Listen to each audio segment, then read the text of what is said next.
Story time! A father who sacrificed his son.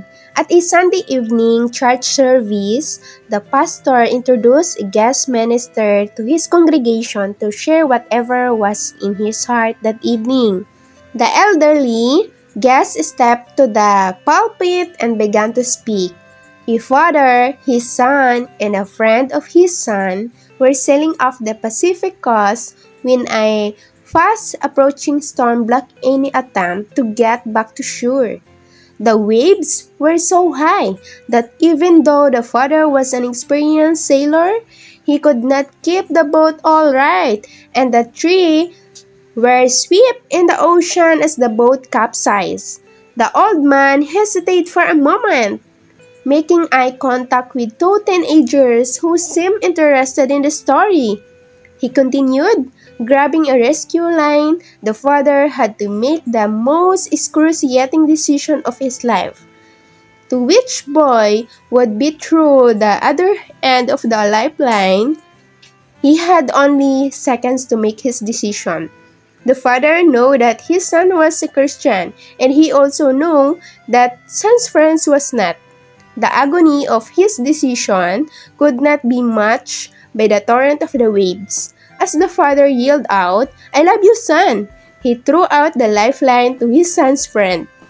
By the time the father had pulled the friend back to the capsized boat, his son had disappeared beneath the raging swells of the ocean, never to be recovered. By this time, the two teenagers were sitting up straight in their poo, anxiously waiting for the next word to come out of the old man's mouth. The father, he continued, knew his son would step into eternity with Jesus, and he could not bear the thought of his son's friend. How great is the love of God that He should do the same for us? I urge each of you to accept His offer to rescue you and take hold of the lifeline He is throwing out to you. With that, the old man sat down and the pastor delivered a brief sermon with an invitation. But no one responded to the appeal. Within minutes after the service ended, however, the two teenagers were at the old man's side. "That was a nice story," politely started one of the boys. "But I don't think it was very realistic for a father to give up his son's only life in hopes the other boy would become a Christian." "Well, you've got a point there," the old man replied, glancing down at his worn Bible.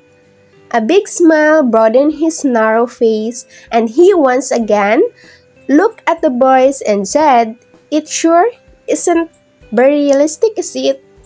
But I'm standing here today to tell you this story is but a glimpse of what it must have been like for God to give up His Son for me. You see, I was the father, and your pastor is my son's friend."